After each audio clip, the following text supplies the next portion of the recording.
Hi hello welcome back to my YouTube channel. ಎಲ್ಲರೂ ಹೇಗಿದ್ದೀರಾ friends? I hope ಎಲ್ಲರೂ ಚೆನ್ನಾಗಿದ್ದೀರಾ ಅಂದ್ಕೊಂಡಿದ್ದೀನಿ. ಹಾಗೆ ನಾನು ಕೂಡ ತುಂಬ ಚೆನ್ನಾಗಿದ್ದೀನಿ ಅಂತ ಹೇಳ್ತಾ ಇವತ್ತಿನ ವಿಡಿಯೋ ಸ್ಟಾರ್ಟ್ ಮಾಡ್ತಾಯಿದ್ದೀನಿ. ಸೊ ಇವತ್ತೇನು ವಿಡಿಯೋ ಮಾಡ್ತಾಯಿದ್ದೀನಿ ಅಂದರೆ ನಿಮಗೆ ಕಾಫಿ ಎಸ್ಟೇಟಲ್ಲಿ ಕಾಫಿ ಹೇಗೆ ಬಿಡುತ್ತೆ ಅಂತ ತೋರಿಸಿದ್ದೀನಿ. ಆದರೆ ಇವಾಗ ಹೂವು ಸ್ಟಾರ್ಟ್ ಆಗಿದೆ, ಸ್ಟಾರ್ಟಿಂಗ್ ಬೆಳೆ ಇದು. ಸೊ ಬನ್ನಿ ತೋರಿಸ್ತೀನಿ ಹೂವು ಹೇಗಿರುತ್ತೆ, ಮೊಗ್ಗೆ ಹೇಗಿರುತ್ತೆ, ಅದು ಹರಡಿದ ಮೇಲೆ ಹೇಗಾಗುತ್ತೆ ಅಂತ ಹೇಳಿ ತೋರಿಸ್ತೀನಿ. ಬನ್ನಿ ನೋಡೋಣ. ಇದೆಲ್ಲ ಫುಲ್ ಕಾಫಿ ಎಸ್ಟೇಟೆ. ಮಧ್ಯದಲ್ಲಿ ಪೆಪ್ಪರ್ ಹಾಕಿದ್ದಾರೆ, ಮಧ್ಯದಲ್ಲಿ ಸ್ವಲ್ಪ ಪೆಪ್ಪರ್ ಇದೆ. ಫುಲ್ ಕಾಫಿ ಎಸ್ಟೇಟೆ. ನಾನು ಹಾಲು ತರಕ್ಕಿತ್ತು, ಸೊ ಹಾಲು ತರಕ್ಕೆ ಹೋಗಿದ್ದೆ.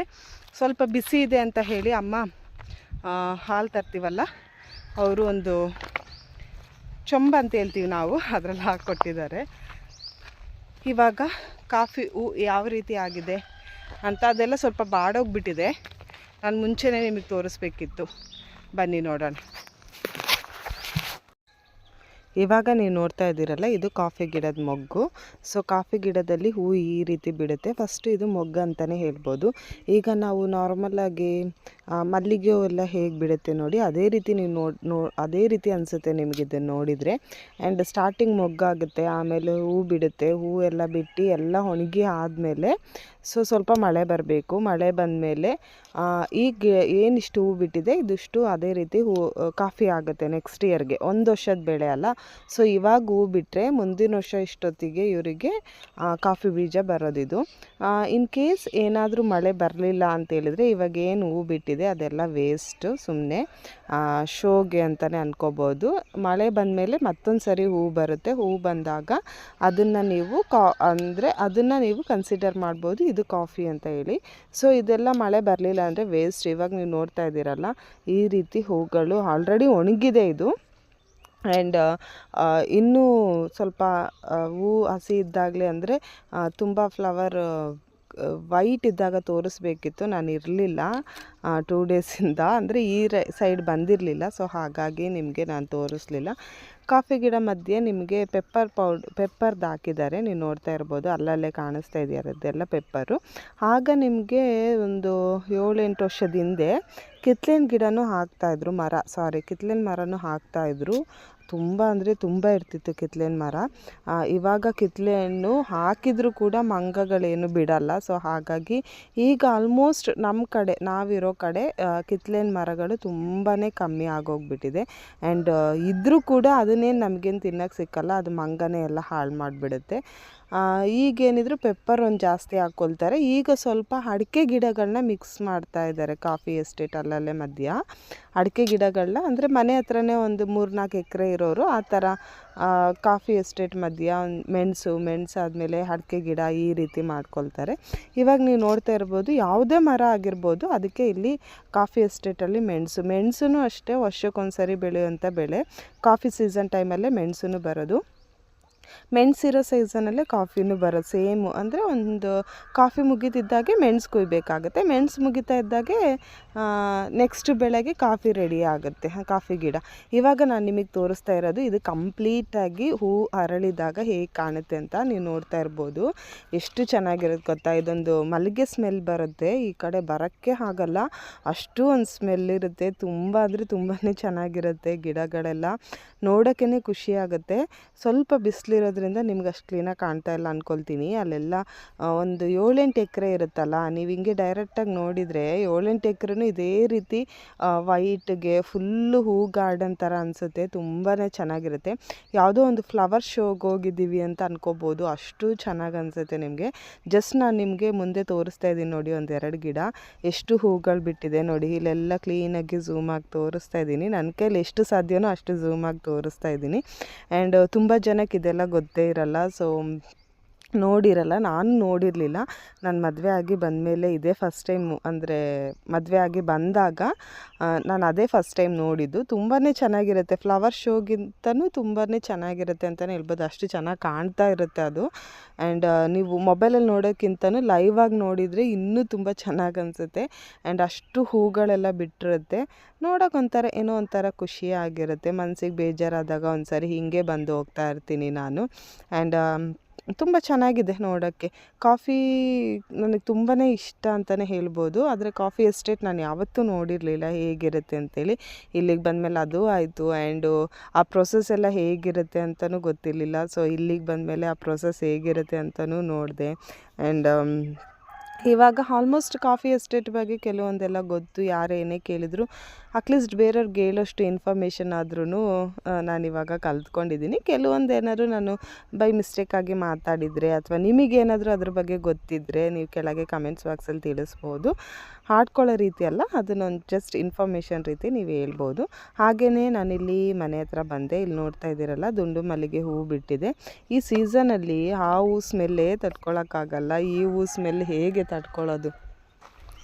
ಅದೆಲ್ಲ ಆಗಿ ಈಗ ಹೂವು ಹತ್ರ ಬಂದೆ. ಹೂವು ನೋಡಿ ಹೇಗಿದೆ ಅಂಥೇಳಿ. ರೋಸೂ ಚೆನ್ನಾಗಿ ಬಿಟ್ಟಿದೆ.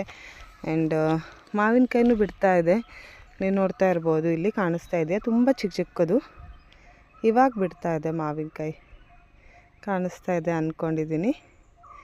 ಇವಾಗ ಮಾವಿನ ಹಣ್ಣು ಬಿಡ್ತಾ ಇದೆ. ಈಗ ಸೀಸನ್ ಸ್ಟಾರ್ಟ್ ಆಗಿದೆ. ಆ್ಯಂಡ್ ಅದೆಲ್ಲ ಮುಗಿಸ್ಕೊಂಡು ಮನೆಗೆ ಬರ್ತೀನಿ. ನನ್ನ ಮಕ್ಕಳು ಹೇಗೆ ಮಣ್ಣಲ್ಲಿ ಆಟ ಆಡ್ತಿದ್ದಾರೆ ನೋಡಿ. ಅಯ್ಯೋ, ಮಕ್ಕಳನ್ನ ಇಟ್ಕೊಂಡು ಸಿಕ್ಕಾಪಟ್ಟೆ ಕಷ್ಟ ಆಗುತ್ತೆ. ಹೇಳಿದ್ದು ಕೇಳಲ್ಲ. ಮನೆ ಒಳಗಡೆ ಇರೋ ಪಾತ್ರೆ ಎಲ್ಲ ತೊಗೊಂಬಂದು ರೋಡಲ್ಲೇ ಹಾಕಿರ್ತಾರೆ. ಎಷ್ಟು ಪಾತ್ರೆ ತೊಳೆದಿಟ್ರು ಎಲ್ಲ ರೋಡಲ್ಲೇ ಇರುತ್ತೆ. ಬಾಕ್ಸ್ಗಳಿಂದ ಹಿಡ್ದು ಪಾತ್ರೆಯಿಂದ ಹಿಡ್ದು ಕೆಲವರೆಲ್ಲ ಹೇಳಿ ಹೋಗ್ತಾರೆ, ಅಕ್ಕ ನಿಮ್ಮ ಮನೆ ಪಾತ್ರೆ ಮನೆಯಿಂದ ಹೊರಗಡೆ ಬಿದ್ದಿದೆ ತಗೊಳ್ಳಿ ಅಂತ. ಸೊ ಅಷ್ಟು ಕಿಟ್ಲೆ ಮಾಡ್ತಾರೆ. ಅಷ್ಟು ಅವರು ಹೈಪರ್ ಆ್ಯಕ್ಟಿವ್ ಆಗಿರ್ತಾರೆ ಮಕ್ಕಳು. ನಮಗೆ ಅಷ್ಟು ಅವ್ರ ಆ್ಯಕ್ಟಿವ್ನೆಸ್ಸಿಗೆ ನಮಗೆ ಮ್ಯಾಚ್ ಮಾಡ್ಕೊಳಕ್ಕಾಗಲ್ಲಲ್ಲ. ನಮ್ಗೆ ಸ್ವಲ್ಪ ಎನರ್ಜಿ ಕಮ್ಮಿ ಇರುತ್ತೆ ಅವ್ರ ಎನರ್ಜಿ ಕಂಪೇರ್ ಮಾಡಿದ್ರೆ. ಹಾಗಾಗಿ ಸ್ವಲ್ಪ ಸುಸ್ತು ಅನಿಸುತ್ತೆ ದಿನ. ಅದಕ್ಕೆ ನಾನು ಇತ್ತೀಚೆಗೆ ಡೈಲಿ ಲಾಗ್ಸ್ ಏನೂ ಮಾಡ್ತಾಯಿಲ್ಲ. ಅಂದರೆ ಮಕ್ಕಳು ಬಿಡಲ್ಲ, ಅವರೂ ಹಿಂಸೆ ಮಾಡ್ತಾಯಿರ್ತಾರೆ. ಅಥವಾ ಏನಾದರೂ ಈಗ ಮನೆಯೆಲ್ಲ ಒಂದು ಕಡೆಯಿಂದ ಕ್ಲೀನ್ ಮಾಡ್ಕೊಂಡು ಬಂದರೆ ಇನ್ನೊಂದು ಕಡೆಯಿಂದ ಫುಲ್ಲು ಗಲೀಜು ಗಲೀಜು ಅಂದರೆ ಹಾಗಲ್ಲ, ಎಲ್ಲನೂ ಬಟ್ಟೆ ಎಲ್ಲ ತೆಗೆದು ಹಾಕೋದು, ಪಾತ್ರೆ ಎಲ್ಲ ತೊಳೆದಿದ್ರೆ ಅದನ್ನ ತೊಗೊಂಡೋಗೆಲ್ಲ ಮಣ್ಣು ಮಾಡಿಟ್ಟು ಬರೋದು. ಸೊ ಈ ರೀತಿ ಮಾಡ್ತಾಯಿರ್ತಾರೆ. ಹಾಗಾಗಿ ಅದನ್ನು ಕೂಡ ಒಂದು ಸ್ವಲ್ಪ ನೋಡ್ಕೋಬೇಕಲ್ಲ. ಸೊ ಫೈನಲ್ಲಾಗಿ ನಾನು ಮತ್ತೆ POP ತೊಗೊಂಡು ಬಂದಿದ್ದೆ. ಲಾಸ್ಟ್ ಟೈಮು ವೈಟ್ ಕಲರ್ ಸಿಮೆಂಟಲ್ಲಿ ಮಾಡಿದ್ದೆ, ಅದಾಗಿರಲಿಲ್ಲ. ಇವತ್ತು POP ತೊಗೊಂಡು ಬಂದಿದ್ದೀನಿ ಮಾಡೋಣ ಅಂಥೇಳಿ. ನೋಡೋಣ ಆಗುತ್ತೋ ಇಲ್ವೋ ಗೊತ್ತಿಲ್ಲ. ಟ್ರೈ ಅಂತೂ ಮಾಡ್ತಾಯಿದ್ದೀನಿ. ಆ್ಯಂಡ್ ನನಗೂ ಒಂದು ಆಸೆ ಇತ್ತು, ನಾವಿರೋ ಜಾಗಕ್ಕಂತೂ ಕರೆಸಿ ಮಾಡ್ಸೋಕ್ಕಾಗಲ್ಲ, ಇಷ್ಟು ದೂರ ಯಾರೂ ಬರಲ್ಲ. ಆ್ಯಂಡ್ ಮನೇಲೇ ಏನಾದ್ರು ಟ್ರೈ ಮಾಡಿದರೆ ಅದೊಂದು ಮೆಮೊರಿಗೆ ಇರುತ್ತಲ್ಲ ಮಕ್ಕಳಿಗೆ ಅಂತೇಳಿ. ಲಾಸ್ಟ್ ಟೈಮ್ ಇದ್ರದ್ದೇ ಒಂದು ವೀಡಿಯೋ ಮಾಡಿದ್ದೆ, ಆಗಲಿಲ್ಲ. ಈ ಟೈಮು ಕೂಡ ಟ್ರೈ ಮಾಡ್ತಾಯಿದ್ದೀನಿ. ಆದರೆ ಇದರಲ್ಲೊಂದು ಮಿಸ್ಟೇಕ್ ಏನು ಮಾಡಿದ್ದೀನಿ ಅಂದರೆ, ಮೈದಾ ಹಿಟ್ಟನ್ನು ಮತ್ತು ಉಪ್ಪನ್ನು ಬಿಸಿ ಮಾಡ್ಕೊಂಡಿದ್ರು ಲಾಸ್ಟ್ ಟೈಮು. ನಾನು ಈ ಟೈಮ್ ಬಿಸಿ ಮಾಡ್ಕೊಂಡಿಲ್ಲ. ರಾನೇ ಅಂದರೆ ಹಾಗೇ ಅದನ್ನು ಕಲಸಿ ಟ್ರೈ ಮಾಡಿ ನೋಡೋಣ ಅಂತ ಟ್ರೈ ಮಾಡ್ತಾಯಿದ್ದೀನಿ. ಎಷ್ಟು ಟ್ರೈ ಮಾಡಿದರೂ ಬರಲಿಲ್ಲ. ಸೊ ಬೇಜಾರಾಯಿತು. ಯಾಕಂದರೆ ತುಂಬ ಸರಿ ಟ್ರೈ ಮಾಡಿ ಮೊನ್ನೆ ಚಿಕ್ಕಮಂಗ್ಳೂರಿಗೆ ಹೋದಾಗಲೂ POP ತರಬೇಕು, POPಯಲ್ಲಿ ಚೆನ್ನಾಗಿ ಬರುತ್ತೆ ಅಂತ ಅಂದ್ಕೊಂಡೆ. ಇದು ನಾನು ಮಾಡಿದ್ದು ಆಲ್ಮೋಸ್ಟು ಸಂಜೆ ಆಗಿತ್ತು ಅಂದ್ಕೊಳ್ತೀನಿ. ಬಿಸಿಲಿರೋ ಟೈಮಲ್ಲಿ ಮಾಡಿ ಬೇಗ ಡ್ರೈಗೆ ಇಡಬೇಕು. ಸೊ ಡ್ರೈಗೆ ಇಟ್ಟಾಗಲೂ ಅಷ್ಟೇ ಮಕ್ಕಳು ನೋಡ್ಕೋಬೇಕು. ಇಲ್ಲ ಅಂತೇಳಿದರೆ ಅವರೂ ಬಿಡಲ್ಲ. ಆಟ ಆಡ್ತಾ ಇರ್ತಾರಲ್ಲ, ತೊಗೊಂಡೋಗಿ ಮಣ್ಣು ಹಾಕೋದು, ಅದು ಮಾಡೋದು ಇದು ಮಾಡೋದು ಮಾಡ್ತಾಯಿರ್ತಾರೆ. ಆಗಲ್ಲ, ತುಂಬ ಕಷ್ಟ ಆಗುತ್ತೆ. ಸೊ ಆದ್ರೂ ಫೈನಲ್ಲಾಗಿ ನನಗೆ ಒಂದು ತಾಯಿಯಾಗಿ ಒಂದು ಆಸೆ ಇದೆ, ಮಕ್ಳದ್ದು ಏನಾದರೂ ಒಂದು ಮೆಮೊರಿಯಾಗಿ ಇಡಬೇಕು ಅಂತ ಹೇಳಿ. ಅದೇ ನಾವು ಏನಾದರೂ ಸಿಟಿಯಲ್ಲಿ ಇದ್ದಿದ್ರೆ ಖಂಡಿತವಾಗ್ಲೂ ಮಾಡಿಸ್ತಾಯಿದ್ವಿ. ಆ್ಯಂಡ್ ಸಿಟಿ ಪಕ್ಕ ಏನಾದರೂ ಹಳ್ಳಿ ಆಗಿದ್ದರೆ ಖಂಡಿತವಾಗ್ಲೂ ಮಾಡಿಸ್ತಾಯಿದ್ದೆ. ಇದು ಎರಡೂ ಅಲ್ಲ. ನಾವು ಒಂಥರ ಹೇಗೆ ಹೇಳಬೇಕು ಅಂದರೆ ಮುತ್ತೋಡಿ ಫಾರೆಸ್ಟ್ ಹತ್ರ ಇದ್ದೀವಿ. ಸೊ ಹಾಗಾಗಿ ತುಂಬ ಒಳಗಿರೋದ್ರಿಂದ ಇಷ್ಟು ದೂರ ಯಾರೂ ಬಂದು ಮಾಡಲ್ಲ ಅಂತ ಅಂದ್ಕೊಳ್ತೀನಿ. ಹಾಗೆ ನಾನು ಯಾರನ್ನೂ ಎಂಕ್ವೈರಿ ಕೂಡ ಮಾಡಿಲ್ಲ ಬಂದು ಮಾಡಿಕೊಡ್ತೀರಾ ಅಂತ ಹೇಳಿ.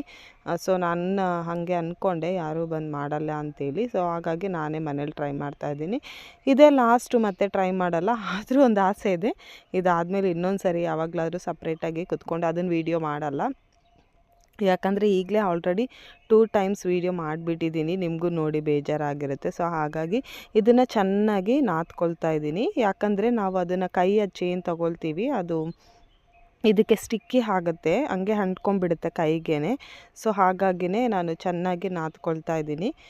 ನೀವೂ ಅಷ್ಟೇ ಚೆನ್ನಾಗಿ ನಾದ್ಕೊಳ್ಳಿ. ಯಾಕಂದರೆ ಒಂದು ಸರಿ ಈ ಥರ ಹಿಟ್ಟು ತಗೊಂಡ್ಮೇಲೆ ನೀವು ಎಷ್ಟು ಸರಿ ಬೇಕಾದರೂ ಅದನ್ನು ಯೂಸ್ ಮಾಡ್ಕೋಬೋದು. ಈಗ ಈ ಹಿಟ್ಟನ್ನು ತೊಗೊಂಡು ಒಂದು ಸರಿ ಪ್ರಿಂಟ್ ತೊಗೊಂಡು ನಾನು ಅದಕ್ಕೆ ಏನಾದರೂ POP ಹಾಕಿ ಅದು ಗಟ್ಟಿಯಾಗಿ ತೆಗೆದ್ಮೇಲೆ ಮತ್ತೆ ಯೂಸ್ ಮಾಡ್ಬೋದು ಇದೇ ಹಿಟ್ಟಲ್ಲಿ.